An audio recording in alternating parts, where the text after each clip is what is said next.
Okay, welcome everyone. My name is Susanna Smith, and I'm the Director of Design at Carbon 5, and I'll be moderating today's panel discussion on designing our way through uncertain times. As we all know, these are indeed uncertain, trying, and tumultuous times, and they've become even more so since we first came up with the idea for this panel. We have a great group of panelists today who will weigh in on a series of questions meant to examine our roles and responsibilities as designers and researchers in a time like now and the tools that we all can bring to the table. If you have questions of your own, please add them at the Q&A section at the bottom of your screen. And if we don't have time to get to them, we'll be publishing a follow-up blog post on carbon5.com with our panelists' additional thoughts. You can also sign up for the event recap. There will be a button at the bottom of your window. Before we begin, I want to give you a little background on Carbon 5. We're a digital product development consultancy. We partner with our clients to create exceptional products and grow effective teams. I head up our 10-person design team, and our designers work on products across a wide range of industries. We love working closely with founders and product owners, and we thrive when we are pairing closely with product managers and developers in our cross-functional teams. This is our 4th year participating in SF Design Week, and we're thrilled to be back.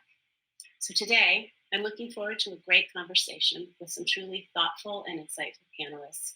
Joining us in just a moment, we will have Nadia Surtees. Nadia is a design lead at IDEO, where she translates stories and data into innovative product designs. Mandy Valadares is a product designer at Carbon 5. Her practices focus on creating user-centered products that are inspired by people's lives, culture, and environments around them.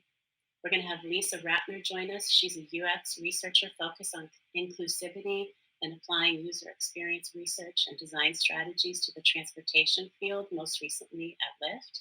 And we have Lex Roman. Lex is an independent growth designer. She leverages research, data, and experimentation to drive both customer and business value. She's also a volunteer working tirelessly to help end homelessness.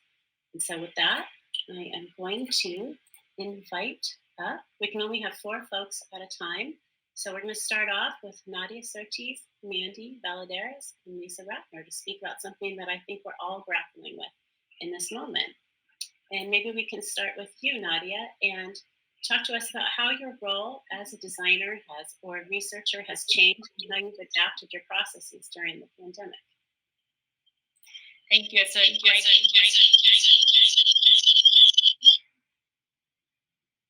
Always exciting. See, we are adapting as we go. While we solve that, or we can give one more try, and if it's still echoey, we'll solve that in the wings. Give it another shot. It should be better. No echo? It's beautiful. Welcome back, Nadia Surtees from IDEO. Tell us how your processes have adapted and shifted during this time in your role. Yes, my process has adapted a lot. IDEO is really renowned for a lot of immersive and in-person research and experience design. So that would usually entail us designing research plans that might be domestic, that might be international, but all of them would feature us going to an in-context environment. So that might be a person's home, their workplace, their community center, a place where they naturally exist and engage with others.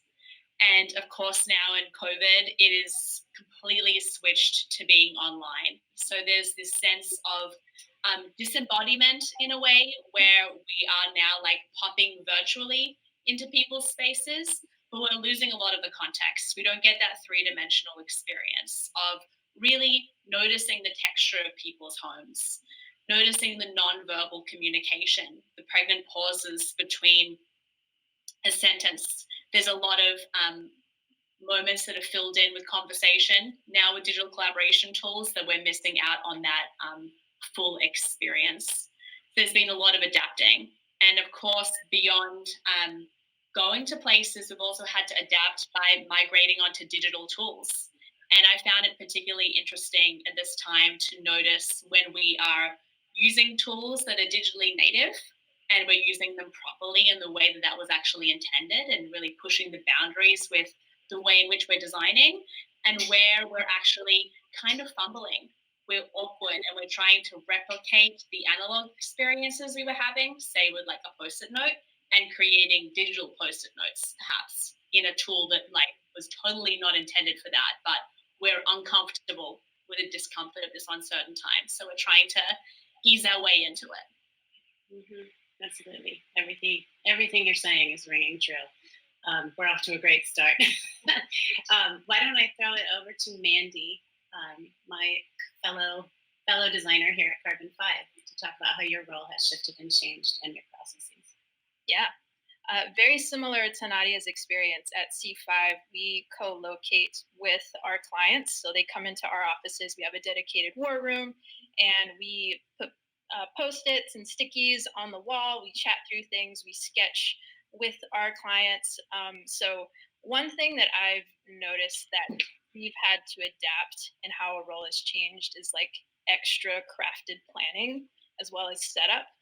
To Nadia's point of making virtual digital post-it notes or cards, having things that look similar to the real thing with the same color, the same kind of a little bit of a drop shadow just to make it look like it's this physical thing in a digital space so the translation doesn't feel so far out, and having that connection. It definitely helps, and one of the ways to do that is just to figure out what are we going to talk about, what is the exercise, what is the goal. I think over communication is probably the biggest thing that's been amplified.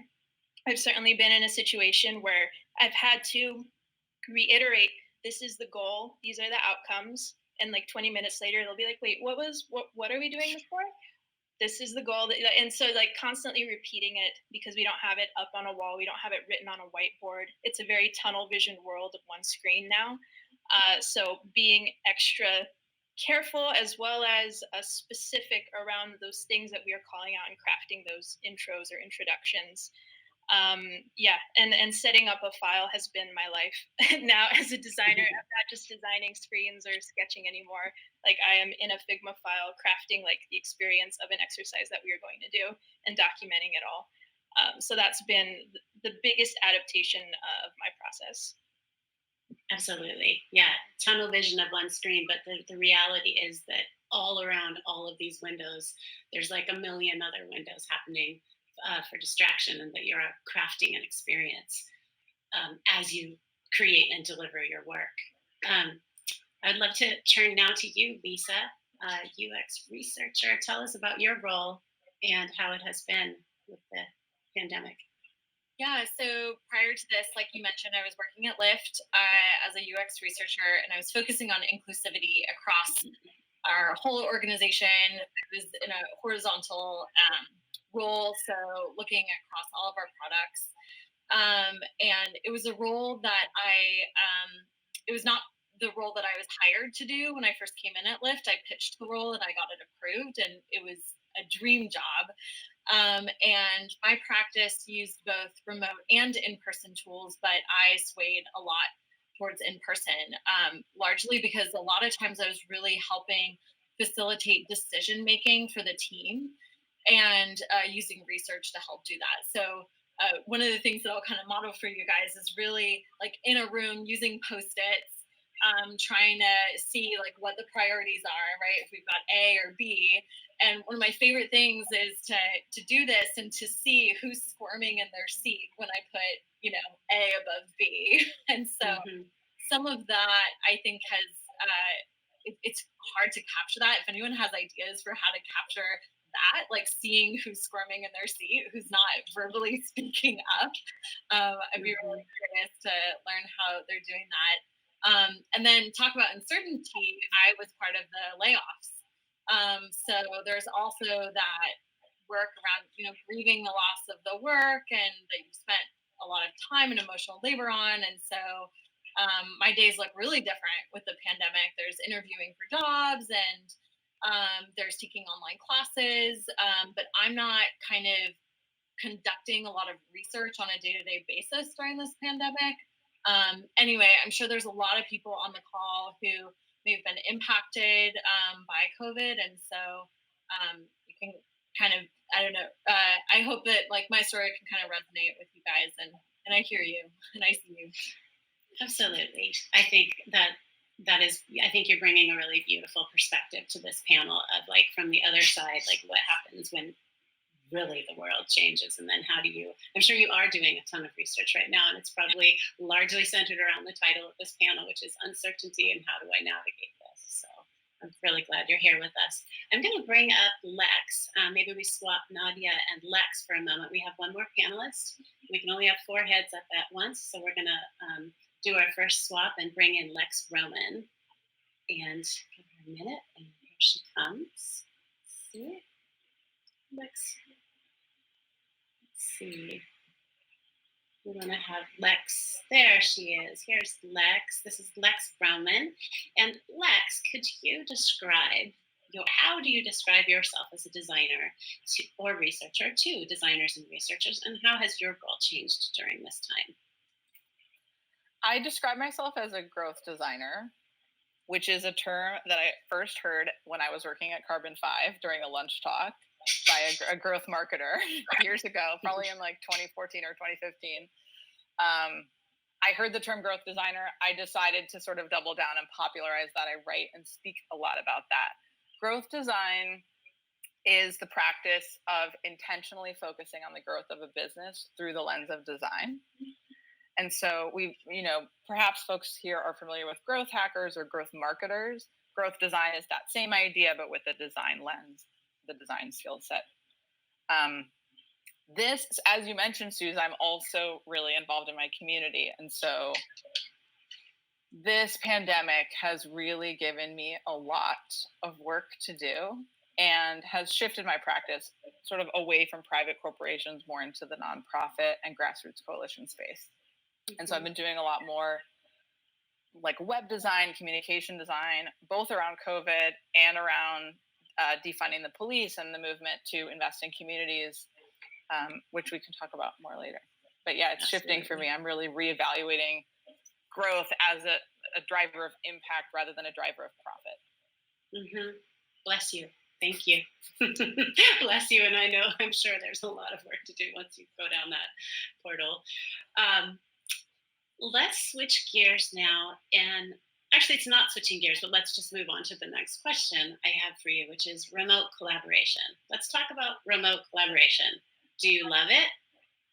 Do you long for your analog methods? I mean, we've kind of hinted on this. Maybe we'll start, maybe you can just talk more, Lisa, talk more about that experience for you. And even, I think it's really beautiful for you to pose some questions about like what you wish, and maybe some of the other panelists can also respond and ideas that they've been trying.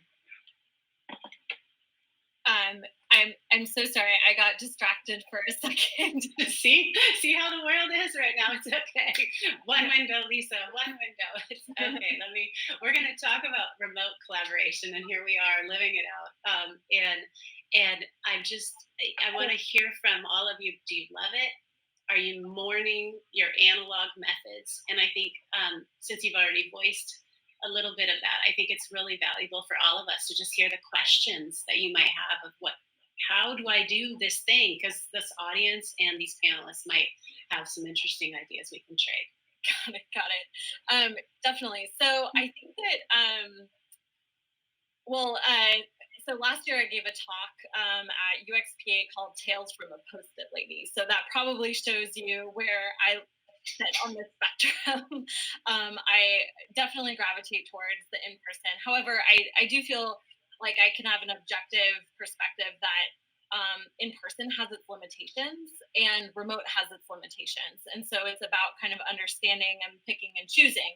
But we don't really have the luxury of that choice right now. But I just wanted to kind of name that, when you are doing in-person work, you're restricted to who you can put into the room together. And so the benefit of remote is you do get to, have all these, you're not restricted to your geography, which I think is particularly important since I'm based in San Francisco, and the demographics here don't necessarily reflect the rest of the country and how people will engage with the product and service. So both when you're collecting data, I think it's important to either travel or use some remote tools to do that. And then also when you're working with the decision makers, thinking about how you can facilitate those conversations. So similar to what I just talked about, where it's like using post-its and seeing how you can facilitate a conversation that is really inclusive, both for the variety of hierarchies that are represented in the room. So the people that are maybe at the top of the organization, but then there's also a lot of really key folks who know the customers very well, and you want them in the room as well. And so just making sure that we're able to do that in an inclusive way. And when I'm in person as the facilitator, I feel like I can kind of notice how people are communicating.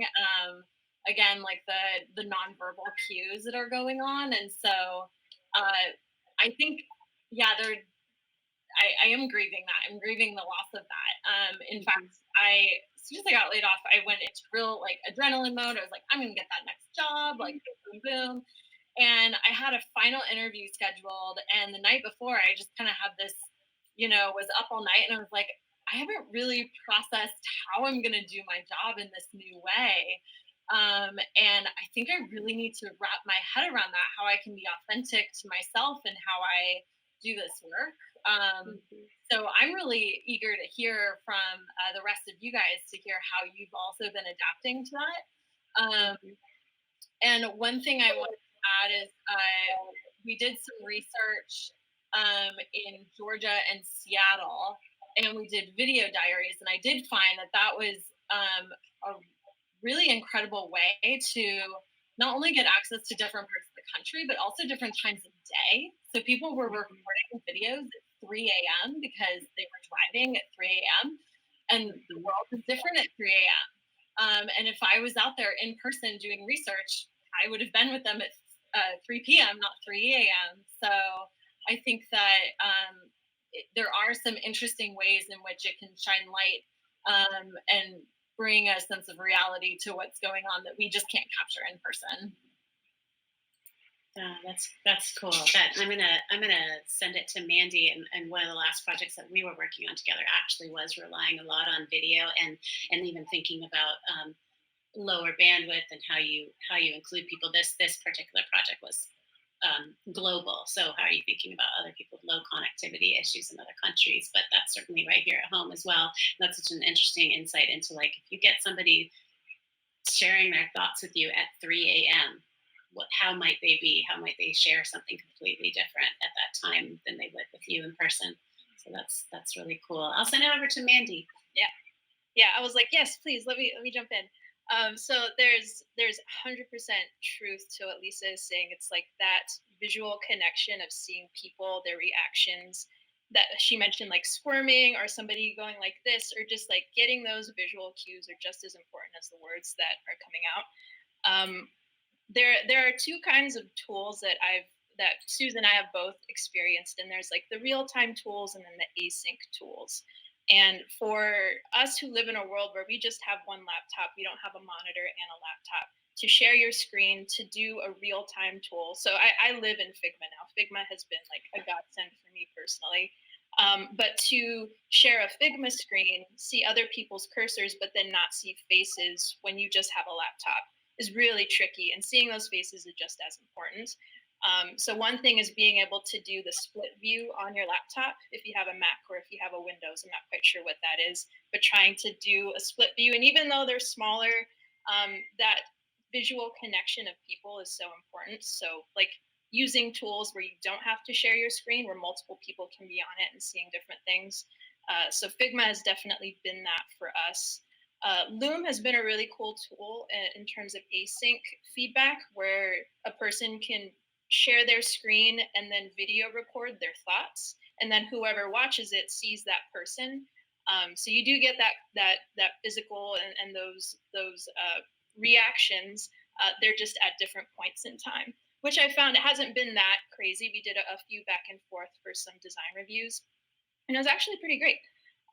So it will never be like, or I shouldn't say it will never be. That's a terrible thing to say. I should say for now it's not going to be the same. And figuring out like what are those in between moments, or what is a way to adapt or hack it to it's close enough to get what you need. I would say those are the two biggest things. One thing that I have seen work well in this remote world is that the voices have kind of been equalized. I've been in a situation where I'll be in a room with a client and a few stakeholders, and usually it's the person with the loudest voice or the strongest opinion that is most heard. But in this world, everyone is basically on an equal playing field. We have this thing called jellyfish, where if you're going off on a tangent, we'll be like, hey, you're having a jellyfish moment. Let's capture that in parking lot. Or this thing of raising your hand. So everyone has like an equal time to speak. That's what I've seen work well in this world. It doesn't necessarily address people who don't have the access. If they don't have internet access, how are they able to get, or how are we able to speak with them and get that response? So that's been a problem that I don't know if I've seen solved particularly well or solved at all. But yeah, those are my thoughts on that. That might be an interesting segue to bring this question to you, Lex. And I mean, I'm intentionally like sort of thinking about your activist side and how you might be thinking about that question. But please also talk to us just in general about remote collaboration and what is thrilling to you and what is maddening at this time. Yeah, when y'all talk about that project with sort of your global audience and varying levels of connectivity, that's something that is top of mind for me because I am now designing more communications for folks who don't really have Wi-Fi or who have spotty Wi-Fi, who have to go somewhere to get Wi-Fi.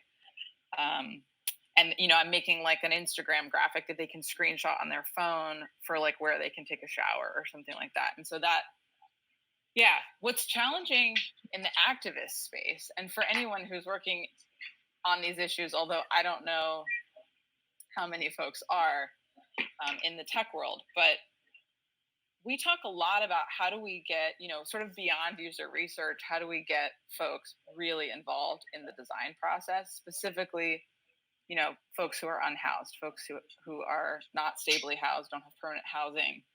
How do we really get them leading the design of the solutions? And it's less about apps, really. It's more about like, where do we put showers? What do those showers look like? How do they... where can they put tents? How can they safely live in tents? Like, so much of the guidance that came down about the pandemic was not thinking about the audience that doesn't have a safe place to live, a hand washing station, access to testing and all that, right? So like all the COVID testing sites in LA are drive-through. If you don't have a car, that makes that challenging. So really having folks who are not that easy to reach involved in the design of the system, that is really critical. And it's really hard, especially in a world where we are not supposed to be going out and directly interacting face to face. Although folks are, we sort of didn't have a choice. It's going on and people need to be taken care of. So that's shifting. On the tech side, I've been extremely pro remote collaboration for a long time. So I worked at Envision maybe 2 years ago, and that was like the first time I worked with an all remote team. And it was great. And I will never go back. I'll never go back to an office, but I hear that people, I hear what y'all are saying, and I think that those are really valid. I think for me, the like aha moment of working at Envision was like when I'm in a meeting with my coworkers, I'm able to fully pay attention to the topic of this meeting. There are no conversations. We're not like shuffling conference rooms. People were more or less on time for meetings and they had this stuff with them. And it was just like, also people were more relaxed. They were starting their day relaxed. They weren't commuting in. And so for me, those benefits just sort of far outweigh the drawbacks. Although I totally hear the drawbacks. I think it's exacerbated by the fact that we can't like even go meet up with one coworker or be in a co-working space or sort of do the things that we would under different conditions. Or get a normal cup of coffee. I'm gonna say a thought while I call Nadia up. Lisa, listen as you get shot away into down the tunnel to wherever you go while Nadia comes back up. But I'm thinking about Lisa talking about not being able to see. So hopefully Nadia will be there. She is. But I'm thinking about not being able to see the people who are squirming in a meeting or wincing when you hold up a priority and some of those nuances and one of the things that we've done at Carbon 5 is going back to Mandy's comment of being really explicit about like preparing for activities and exercises happening remotely, is actually having a role like articulated. It's kind of a creepy name, but like the watcher, having an extra person in the meeting.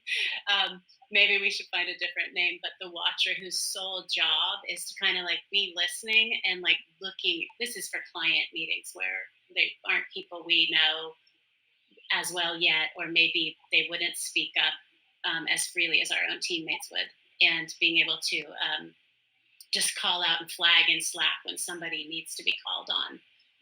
So that's a little thing. Let's, Nadia, thank you for being back up with us. Let's talk about what tools have been invaluable to you. Like, how is working remote going for you, and what tools have you found invaluable during this time of transition? And is there anything surprising in terms of how valuable it's turned out to be? Thanks, Suze.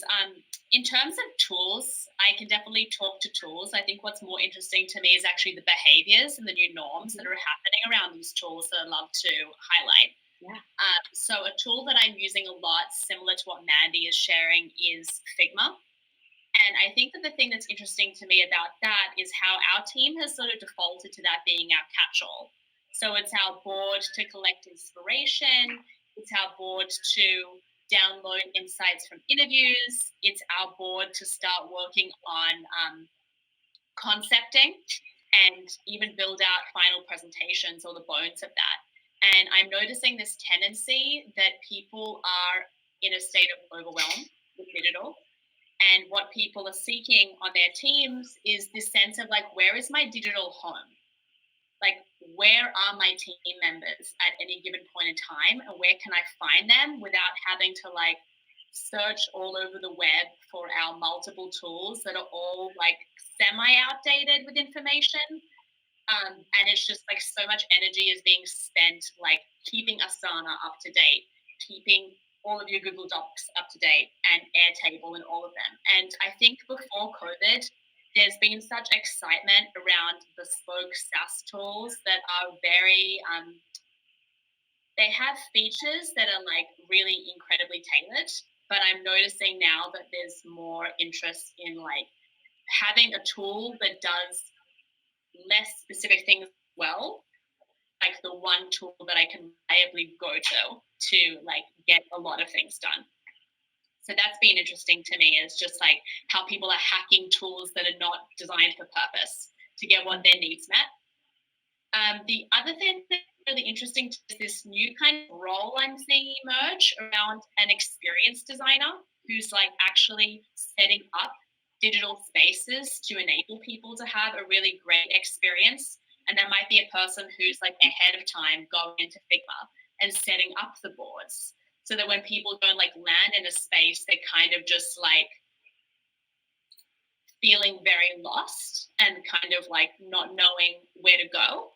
And another role is the digital moderator, which Suze is the role that you're playing right now, of like actually queuing us up to like know like what's happening next and time checking us and keeping us like moving.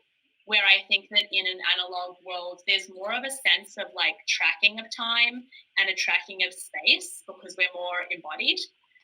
But this new need for like digital moderation, and then also post an experience like this, digital curation, to figure out what are the highlight moments, what is my to-do list after this conversation, what are the things I want to share, and are they different things that I want to share with different audiences, and how can I splice up my digital fingerprint to transmit that information effectively to others.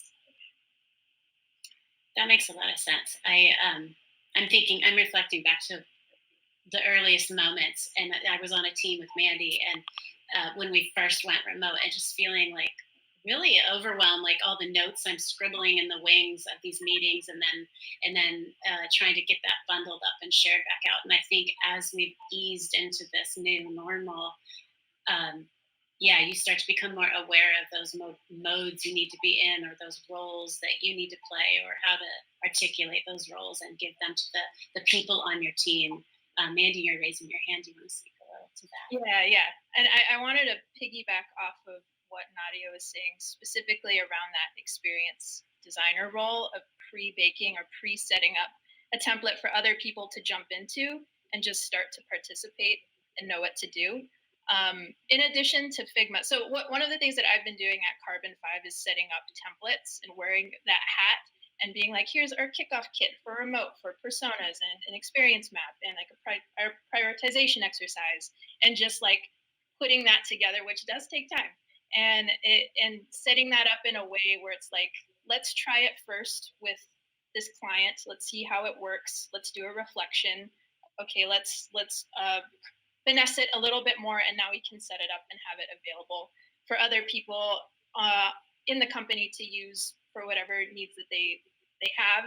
And we'll do like a process tune-up meeting where we just share with the company what we've learned, how to use the template. And there's another really cool thing that Figma came out with that's called Figma Community. And it's in beta right now, but what's really cool is that you could just search remote design sprint and you'll have like a template that somebody has made somewhere where you can use and utilize, so you don't have to start from scratch. So that's been really helpful. And one of the things that I've been trying to figure out, it's like, do these templates become part of the community for everyone to be able to use and adapt to their processes, and how to leverage those for you and your team if you don't have time or the person to dedicate their efforts to creating a template, because things are pragmatic, they change, it's different for everyone, it's different per project, there's no one set way to do it. So yeah, those were my thoughts on that. Cool. I'm going to give a shout out in the questions. I can see actually, I'm going to give a shout out to someone named Albert Wong out there. You had a question about, I love that I could do that, Albert, wherever you are. You had a question about design sprints virtually. So maybe we can pick that up later. But Mandy just mentioned, go look into what Figma Community is and search for design sprints. It sounds like there's some tools out there already. Around that. Lex, is there anything you would like to layer onto that? Especially, I know that you're working independently. So when you're thinking about the tools and the teams or the stakeholders, people you're working with, is it come out a little differently for you at all? Yeah. Although it's really interesting to hear y'all talk about like the roles. It's sort of like taking me back to what it was like to work with other people. I think that's really interesting and very important to consider. I think especially when you're working with clients, like they really appreciate that thoughtfulness and process and structure. I think most clients I've worked with, like anytime you go above and beyond to be like, this is the structure of the project, I've gone above and beyond to communicate, to like over communicate where we are, what we're doing. I think folks always appreciate that. At the same time, working in the mess that is the community space, like I think there's a lot to be said for sort of letting go of some of that. In some circumstances, it's not necessarily always appropriate. And again, I think with clients, it's a little different. But if you're working in house, in particular, I think you can get in this space where you sort of obsess over. Well, so and so can't find the document, and it's like we can't all keep track. And it's like, yeah, I think that's not the goal. The goal is not does everyone know where the document is. The goal is does everyone know what we're all trying to create here? Or what we're all trying to solve? Are we on the same page about what we're solving and how we're going about solving it? It doesn't really matter if you know where the document is. So I think that I would just encourage folks to be sort of reasonable about that approach and think, to the extent that the process is a deliverable, that's really important to consider and extremely valuable. But to the extent that you're really trying to deliver an outcome, it can help to let go a little bit. It can get messy, and it can be okay that it's messy. Mm-hmm. I love messy, and maybe what you're saying is something we said it in the context of like actually like one specific meeting, but just always restating the big idea or the big goal, restating it and refining it every time that you say it. You need to say it again for now, and how does it shift or how does it tighten? That's an interesting segue to a question that I almost feel is unfair, but I'm going to ask it anyways. I'm going to direct this to start just to you, Nadia. IDEO is thought of as such a key leader in the field of design, and I'd love if you could share any insights into the thinking going on at your organization, and then we can certainly like layer on everybody else's thoughts. But what do you predict for the future in this new normal? That's a huge question. What do you predict? What I predict is definitely going to be my views.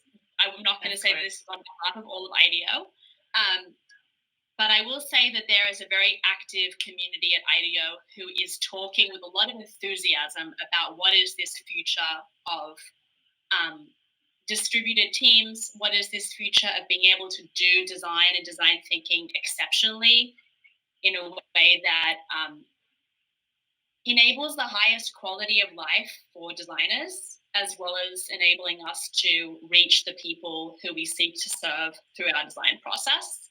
And that is like a multifaceted journey that we all need to go on that touches on equity, because I think that one thing that is very concerning right now is who is being left out of the conversation with digital that we're not able to reach because we're creating Facebook ads, and the people that might be seeing that and able to respond to that are people who have a phone, as an example. And in terms of my thoughts about designers and how we're working, it's a little bit more fully formed and really inspired by an article I read recently by, I think it's Paul Mullenweg, which is describing the 5 levels of remote work. And to sort of summarize that, he's sort of describing that we're currently all in like a level 2, where we're sort of struggling to figure out the new norms. And we're imposing the ways we worked in an office space onto our digital tools, and it's not really working. Level 3 is more of a way where we're starting to use the tools to their actual benefit, and we're starting to like push ourselves to be more digitally first.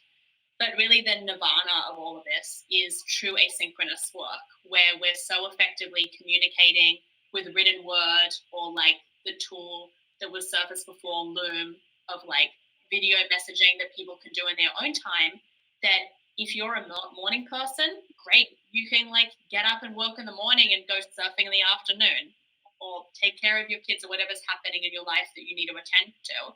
And we're not kind of like bound by this like office-based space and the commute.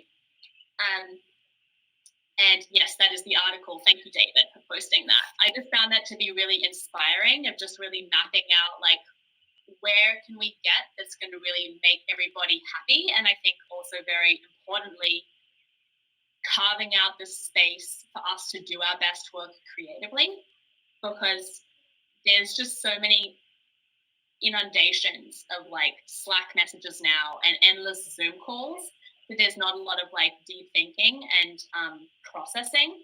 But I'm excited about a world where asynchronous work is truly possible and is fostering much, much deeper design work than we were ever able to do, potentially in an office. Absolutely. Lex or Mandy, before we sort of shift gears, but although Nadia is pointing us in exactly the direction we're about to head, is there anything you would want to layer on about any sort of predictions about this new normal? Lex? I would really like to see much bigger shifts for design. And I feel like for years we've been talking about both ethics and diversity in design and in tech. And we've sort of like, I mean, watching the statements come out after George Floyd's murder from corporations, just the same hollow sort of statements about, well, we'll recommit to hiring 2 Black, technologists a year. And it's just like, that's so clearly not, like, we're way past that point. Silicon Valley had many opportunities to course correct, and I hope that normal is gone and that we are in a new space where we are really rethinking everything about how we work, who we work for, who we work with, what it serves, who it harms. And I think we're going to talk more about that, but I think that to me, it's like just an intense time of, hey, a lot of stuff that we're all doing on a daily basis, from where we get our groceries to like whether or not we have them delivered to who delivers them to what we do in our daily work, is problematic, and it needs to be shifting.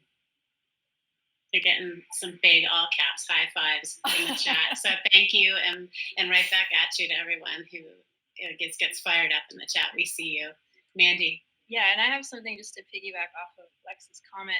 We're in a world right now where it's like there's hiring freezes and how can we support those who haven't had access to these opportunities? The Black and Brown community, like, are there mentorships that we can do? Are there more talks like this that we could do? Grabbing people who are just fresh out of college, they just graduated, and they're living in this world. I feel like it's more than just hiring, it's also just cultivating the education towards this community and these people who have been looked over for way too long. And starting to think about, well, if my company can't hire, can we mentor, or could we do a mentorship night on Meetup, and find these people and just help them with their chops or with advice, just anything where they've lacked that attention. So Yeah, thank you. I will say, I actually literally got goosebumps as you guys are talking, and people are getting excited over in the chat. So I'm really glad that we're taking this on, and we're certainly not going to solve it in the remaining 20 minutes or 30 or 19 minutes of this panel, and we all know that. But the challenge is to keep engaged and keep working on it. Always. But so there, I'm going to invite Lisa up. So I'm going to say thank you, Mandy, and just swap Lisa. And I wish there was a way we could just have everybody up at once. So we're starting to see such a real re-examination of the racial injustices that are systemic in our society. And so these next questions, they're huge. They're humongous. It's almost ridiculous to ask them in such a short time frame. They are lifelong questions, but let's just keep going in the way we've done. And Lex, I'll start with you since Lisa's just getting here. You've mentioned this already, but what people and organizations are thriving? Who is underserved? Here's the loftiest question of the world: how can design help dismantle the inequitable systems at play in our society? Go. Yeah. Take it away.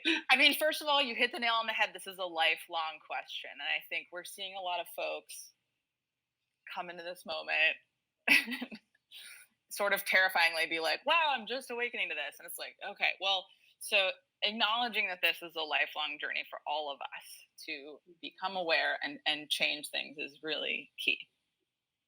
I don't know if thriving is the word that I would use, but what we've seen nationally in the US is that there were a lot of organizations who were ready for this moment of intense public engagement, and all these things sort of collided. So the pandemic, with a lot of folks being home, being very online, being very aware of their government and the government's role in their lives. George Floyd's murder, Breonna Taylor's murder, the several murders. I mean, in LA alone, several people have been murdered by the police or by the sheriff since then. And the uprisings in the streets. We've seen this intense moment. There were several organizations that were ready with a plan, and they, when they're in the streets, they're like, yes, we've been talking about this, we have the plan. In Minneapolis, that was Reclaim the Block and the Black Visions Collective. In the Bay Area, there's Defund OPD, there's Coalition on Homelessness SF, there's RAP, the Western Regional Advocacy Project, East Oakland Collective. Folks who've been doing this work, they had the vision, they had the plan, and they were ready for this level of public engagement. So I don't know if I would say thriving is the right word, but they are ready to, to the extent that folks want to get involved, they are ready with the action. They can tell you what to do.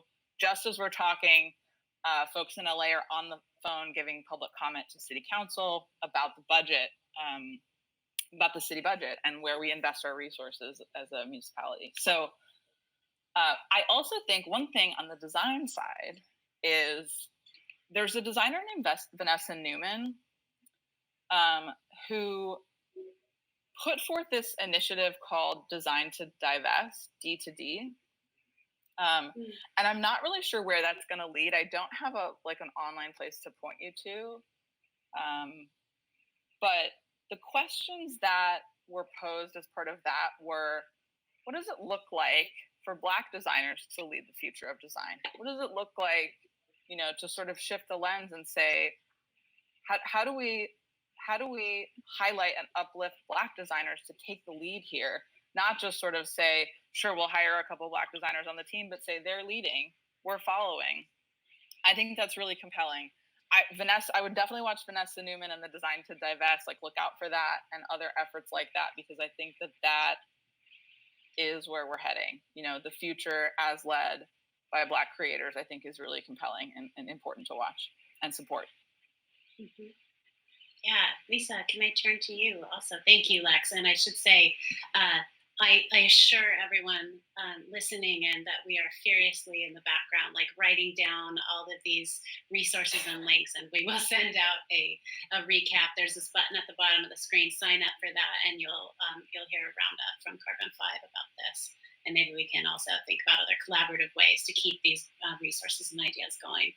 Lisa, could you also share your thoughts on design and how we can help dismantle inequitable systems in society?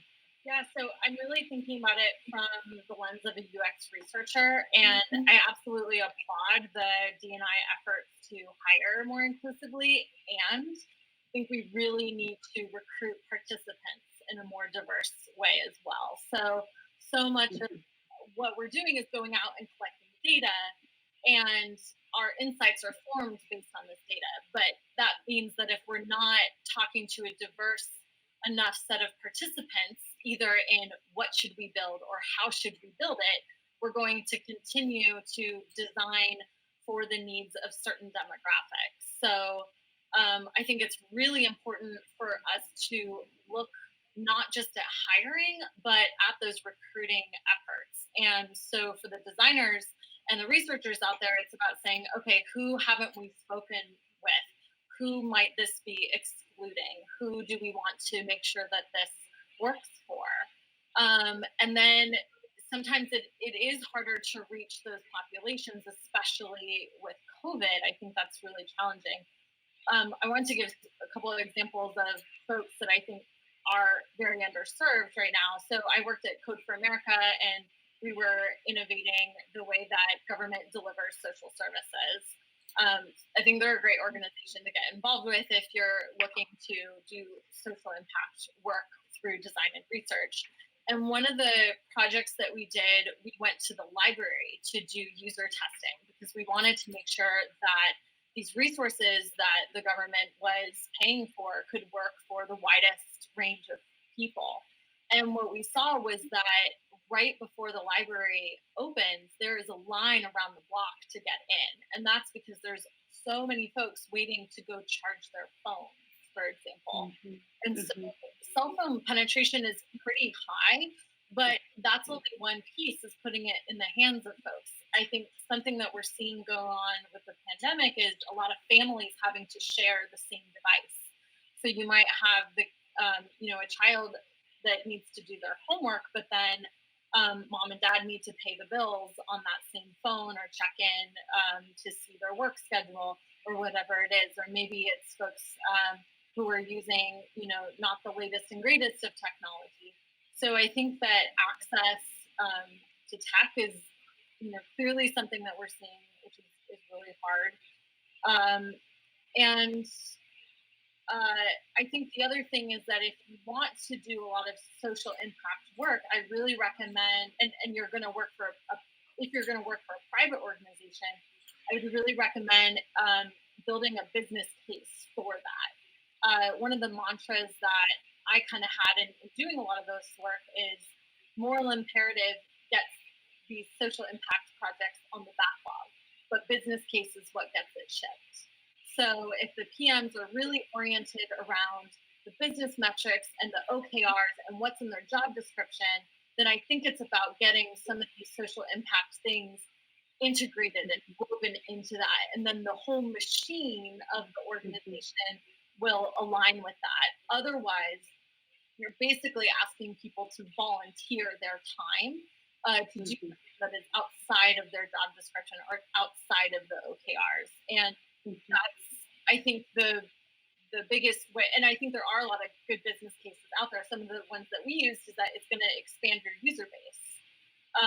It means that if you want to do business with government or with healthcare, you have to abide by certain inclusivity requirements that might be gated.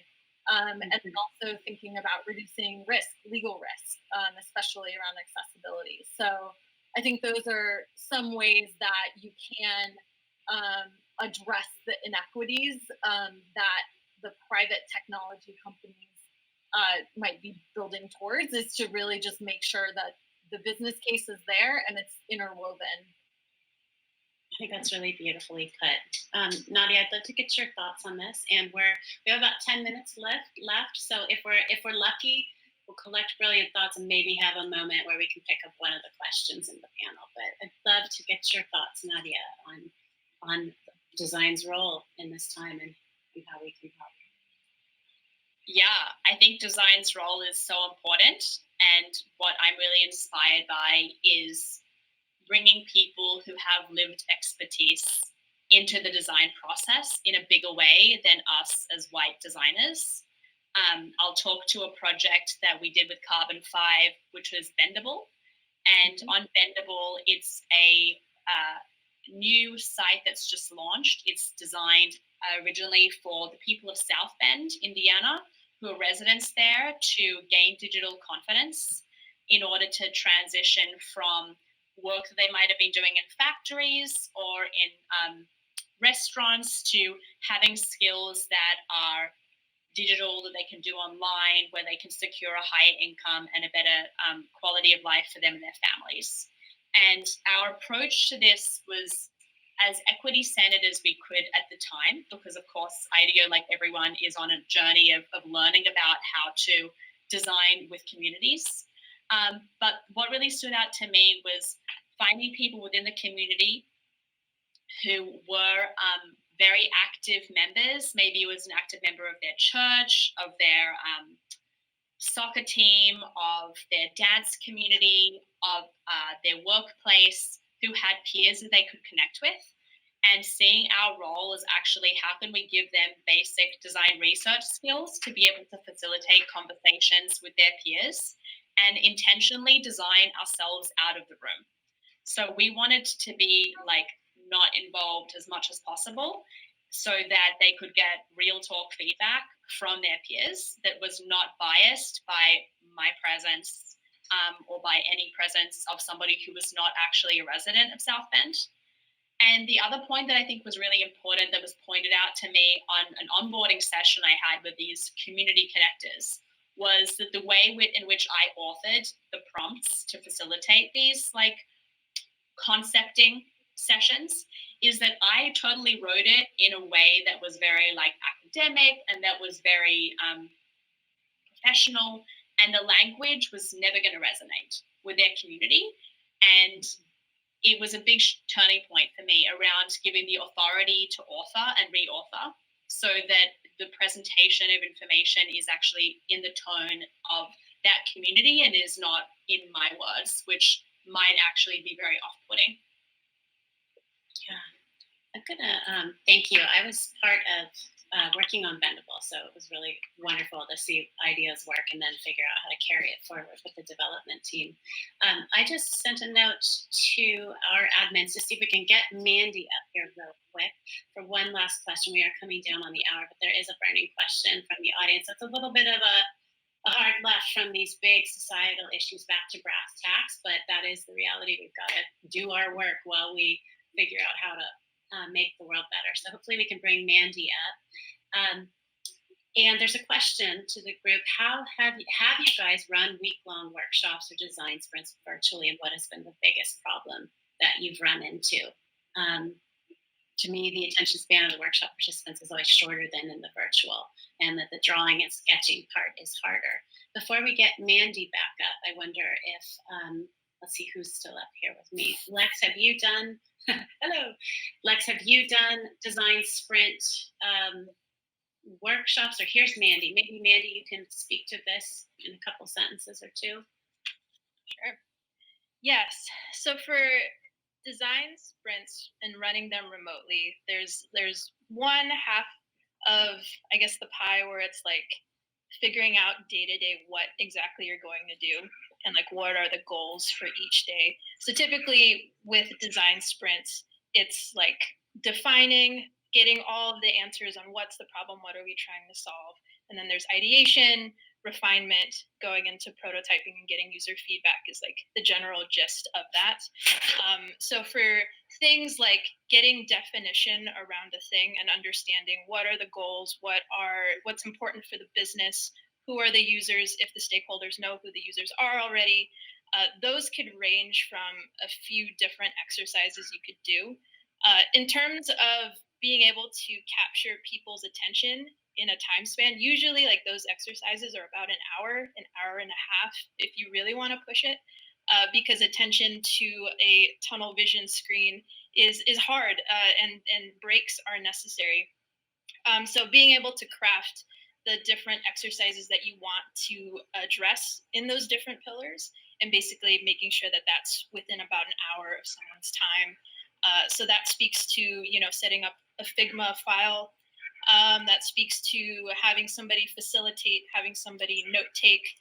We have somebody that we called a watcher. I saw some other comments here about being like a vibe checker, which is a great title for that person. But a lot of it is just not you being the solo person trying to get the conversation going. Definitely having an extra teammate helps.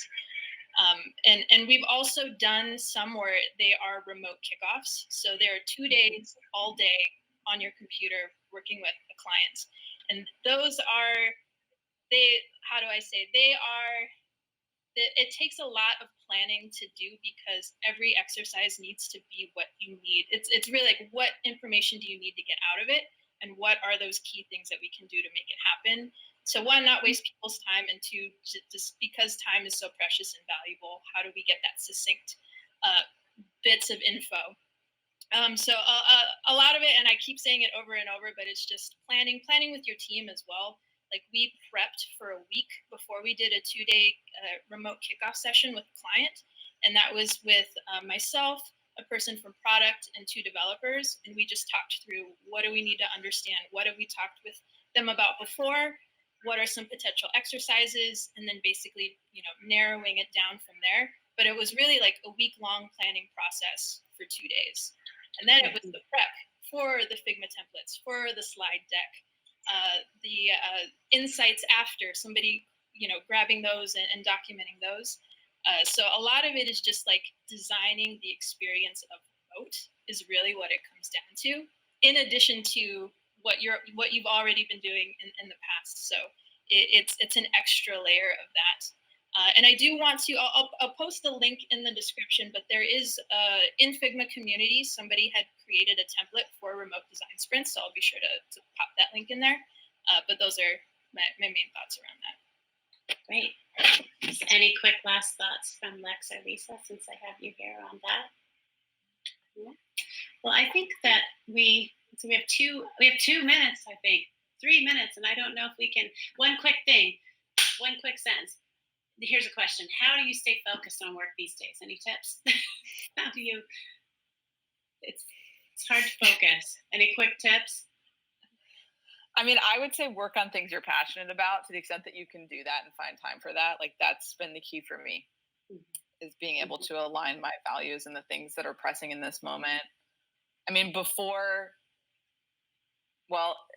this year, I was like selling tuxedos, and guess what? That's not really very important in this moment. And so I think sort of saying like, what am I doing with my time? Is that valuable? Is that important? That helps a little bit. But it's hard to stay focused in this moment. And I think everyone understands that. Yeah, I think taking lots of breaks, and also having a lot of empathy and humanity. Have a lot of empathy for others and for yourself, and you have no idea what's happening outside this rectangle box in someone's life, and what emotional state they're rolling up to the screen with you. And as you've mentioned, Lisa, like, it's so hard to get those cues now digitally. So just having a lot of kindness and empathy, and really exercising our empathy skills as designers. I'm going to go ahead and close us out, because we are coming up on the hour. I just really want to thank our panelists. We have Nadia Surtees. She's now off screen, but a principal design researcher at IDEO. Thank you, Lex Roman, growth designer. Lisa Ratner, thank you so much for your insights as a user, a UX researcher, and Mandy, a brilliant product designer at Carbon 5. So thank you, everyone, for joining us. We will hit that button for a recap of the event. We will be sending out an event recap. Be well. Keep bringing all of your creativity to bear during these challenging times. And please enjoy the rest of San Francisco Design Week. Thank you so much for joining us today. Thank you. Yeah.